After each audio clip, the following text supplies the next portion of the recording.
Bonjour à toi. Aujourd'hui, je viens pour un épisode un peu particulier. Alors, je m'excuse de ne pas enregistrer cet épisode avec un micro digne de ce nom, qui pourrait faire un très beau son. Surtout que je viens parler de la voix, mais je tenais à enregistrer cet épisode en pleine nature. Alors, je l'enregistre avec mon téléphone et j'espère que ce sera suffisant pour toi et pour que mes vibrations, surtout, passent et produisent les effets qu'elles peuvent produire chez toi. Pourquoi je viens te parler de la voix ? D'abord parce que ma voix, à moi, qui te parle là et qui s'adresse à toi, il semblerait qu'elle ait un petit pouvoir, le pouvoir d'apaiser et peut-être même d'endormir. Plusieurs personnes m'ont fait la remarque et je le prends pas mal du tout.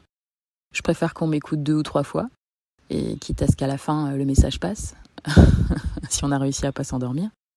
Et en fait, aujourd'hui, je vais t'expliquer pourquoi la voix peut avoir ce pouvoir-là, pourquoi la voix est un très puissant portail, une porte d'entrée, encore une fois, pour réguler ton système nerveux, parce qu'elle est en fait le reflet du système nerveux. Et elle fait intervenir, je te renverrai évidemment à l'écoute de cet épisode qui s'appelle la corégulation, et qui permet donc de co-réguler, c'est-à-dire que ma voix te donne une indication de mon état à moi. Est-ce que je suis plutôt dans le vert, dans le orange ou dans le rouge au niveau de mon système nerveux ?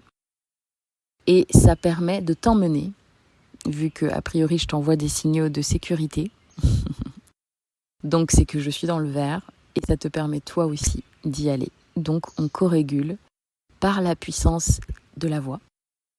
Et je trouve que c'est une très très bonne chose parce que la voix c'est quelque chose qu'on peut partager et ça doit participer largement en tout cas à mon amour des audios, des podcasts, de la musique. La voix est quelque chose d'extrêmement important.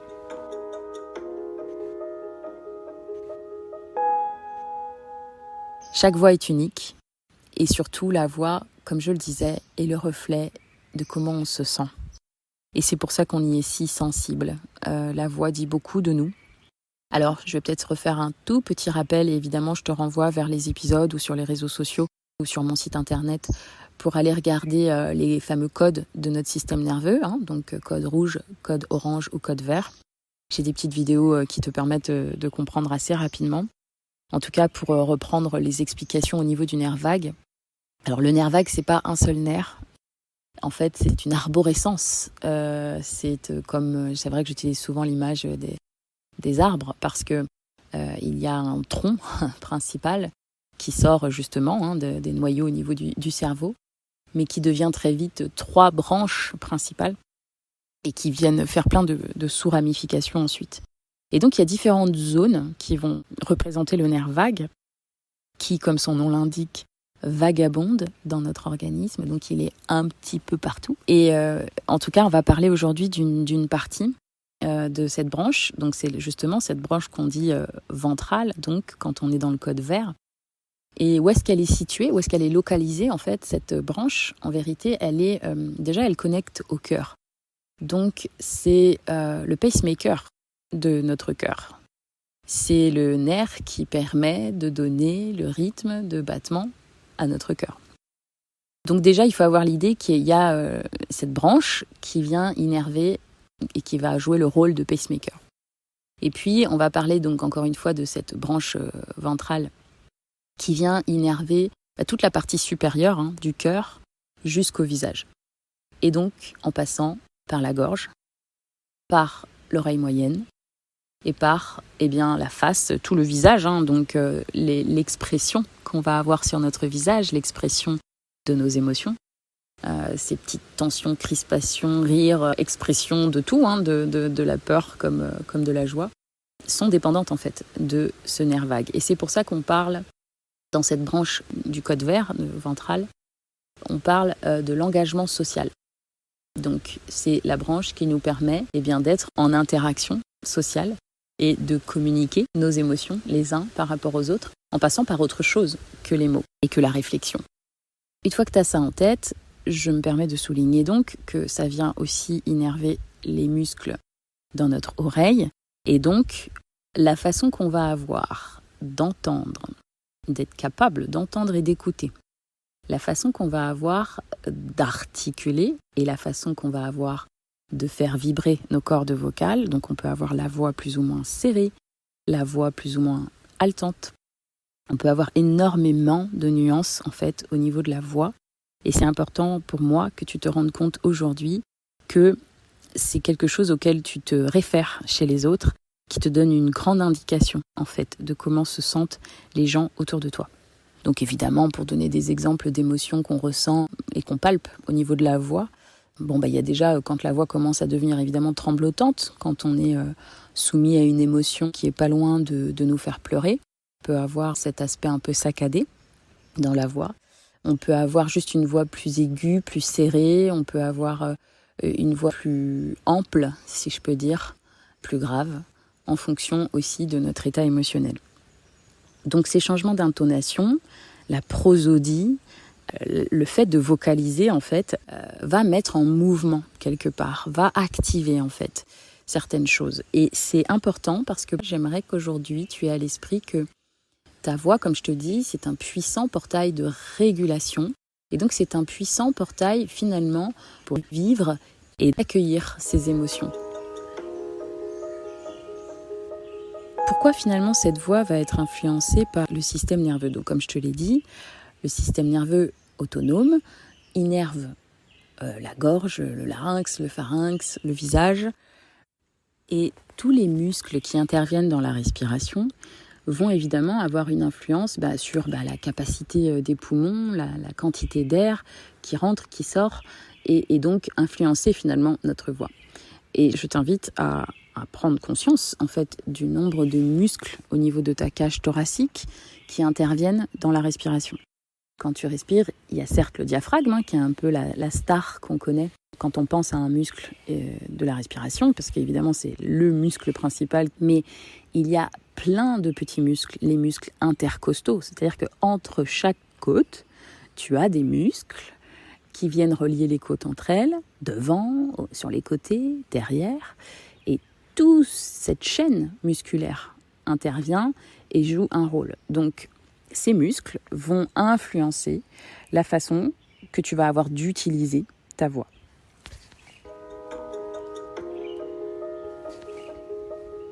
Assez instinctivement d'ailleurs, quand on est dans le code orange, et donc quand on est dans cette énergie de mobilisation, d'action, cette énergie où on est prêt à réagir, c'est assez évident qu'on va avoir une mobilisation de la respiration qui va être différente, parce qu'on va essayer de respirer pour être concentré pour quelque chose qu'on doit, un danger, qu'on doit soit fuir, soit combattre. Donc ça va avoir une influence sur notre état, notre mobilisation, la façon qu'on va avoir de mettre le frein à main aussi, en fonction du degré de danger dans lequel on est. Et évidemment que la voix fait partie de ce levier d'action, et l'utilisation de la voix va être, encore une fois, influencée par ce code dans lequel on est, ce code couleur. On peut utiliser évidemment notre voix dans tous les états, mais la façon qu'on va avoir de l'utiliser va être différente. Il peut arriver que tu aies eu des schémas, même dans l'enfance, où quelque part, tu as été encouragé à plutôt garder le silence. C'est vrai qu'on est dans des cultures où on va avoir tendance à dire à un enfant d'arrêter de chouiner, d'arrêter de crier, d'arrêter de se plaindre, d'arrêter de pleurer, d'arrêter de râler, et même parfois d'arrêter de chantonner comme ça. Personnellement, je me suis vue encore, je crois que c'était hier, mes filles étaient sans arrêt en train de répéter des phrases, mais la même phrase, et en fait à un moment donné, moi ça m'a fatiguée. Et j'ai dit, mais pas moyen là juste qu'on arrête cette phrase. Parce que quand c'est la 272e fois, finalement, je me rends compte que moi aussi, je fais partie évidemment de ces parents qui peuvent brider et la liberté de vibration de la voix de mes enfants. Donc tout ça pour pas du tout blâmer et culpabiliser un quelconque parent qui traînerait par là et qui viendrait dire « Oh là là, fallait pas que je fasse ça ». Mais il arrive en fait que finalement on favorise un enfant qui reste bien sagement dans son coin. C'est comme si c'était une qualité en fait finalement, et c'est quelque chose qu'on va beaucoup encourager.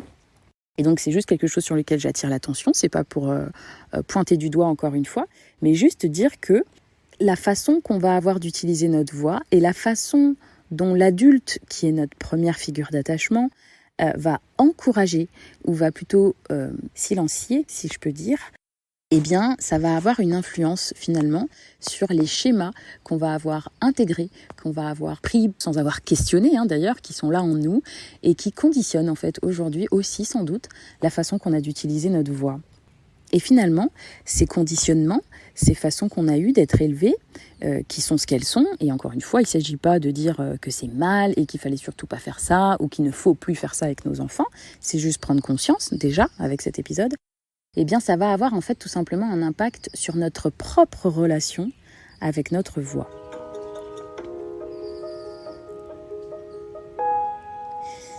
Donc, la première relation qu'on instaure en tout cas avec notre voix, c'est une façon de nous identifier, d'être, de nous exprimer dans le monde.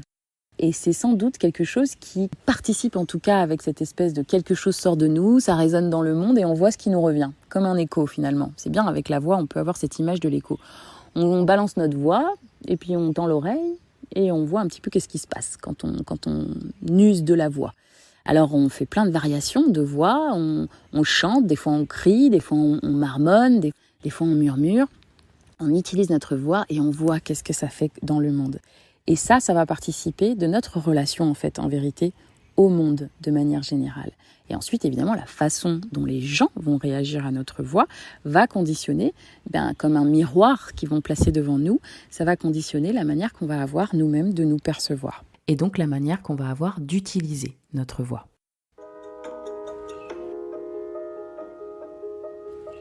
Comment utiliser la voix de manière saine ?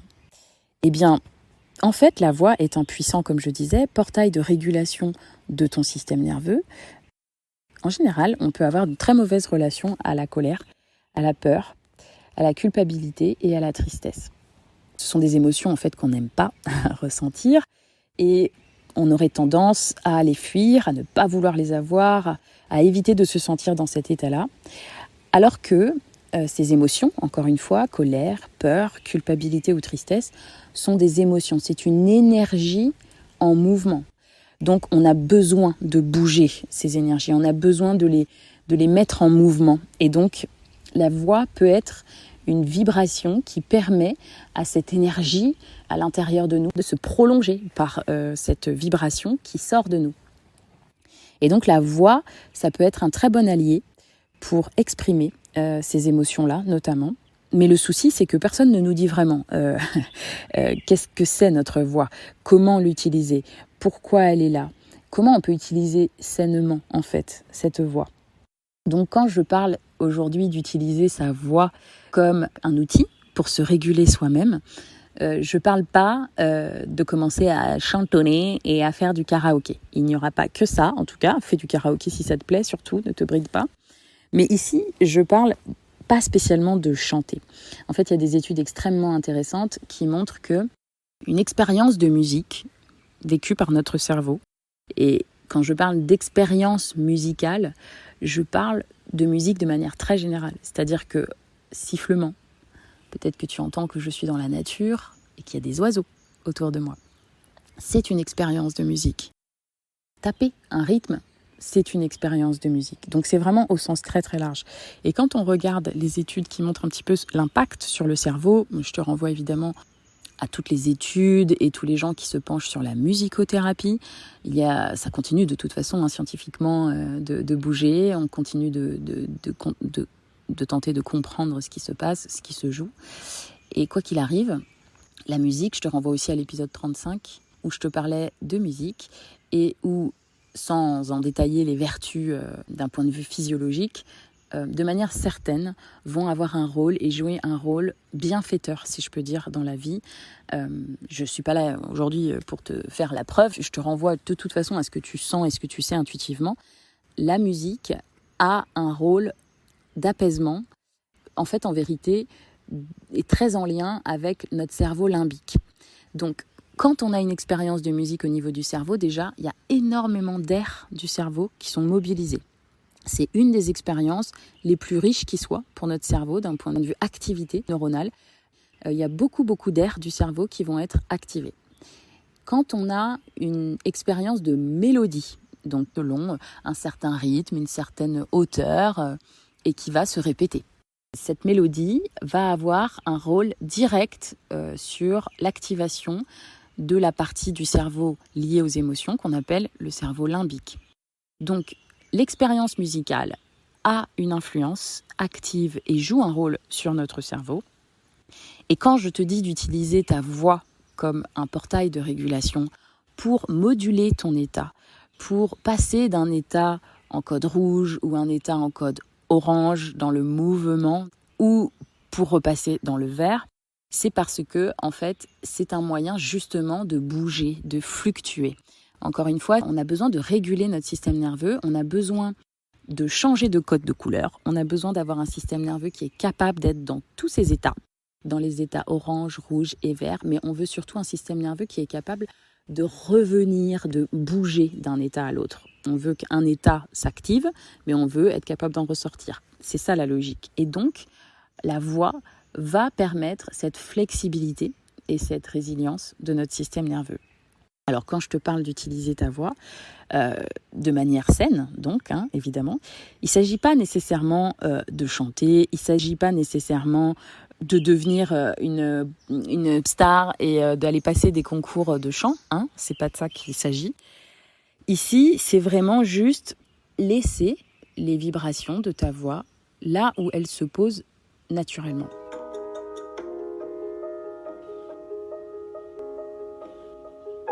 Il y a des colères, par exemple, qui sont saines et des colères qui ne le sont pas. Une colère non saine, c'est une colère en vérité que tu exprimes parce que ton système nerveux a été traumatisé et tu réagis à ton passé. Donc, tu te sens en colère sur une situation précise alors que devant cette situation, tu n'es certainement pas obligé de te sentir en colère. Si tu réagis avec de la colère, c'est parce que tu réagis à ton schéma du passé. On a des colères saines, c'est-à-dire qu'elles nous appartiennent, elles sont entre guillemets justifiées par rapport à la situation, c'est-à-dire qu'on n'est pas en colère face à quelque chose qui ne nécessite pas du tout d'être en colère. Les colères saines, c'est quand on doit défendre notre territoire, quand on doit défendre une valeur, quand on doit défendre un besoin qui est le nôtre et qu'on n'a peut-être pas appris par le passé à faire, mais qu'il faut apprendre à exprimer. Et donc, dans mes accompagnements, je propose notamment une partie où on va pouvoir travailler sur ces colères. La colère est saine, j'ai fait un épisode entier sur la colère parce que du coup je pense qu'il y a vraiment besoin de réhabiliter aussi l'intérêt de la colère. Et donc apprendre par exemple à laisser s'exprimer une colère saine, eh bien on a un très très très puissant outil là qui est la voix pour laisser cette colère s'exprimer. Encore une fois, ce n'est pas pour crier sur les autres, mais peut-être si tu sens que tu grognes, qu'il y a quelque chose qui a envie de sortir, eh bien peut-être isole-toi et laisse cette façon de grogner. Pourquoi dans le monde animal et chez les mammifères, on peut voir quand la colère s'exprime, elle est très très liée à la voix et à la façon qu'on peut avoir de rugir, d'utiliser ses cordes vocales. Donc nous sommes des animaux comme les autres et évidemment que la voix peut être un puissant moyen de garder ce mouvement dans l'émotion.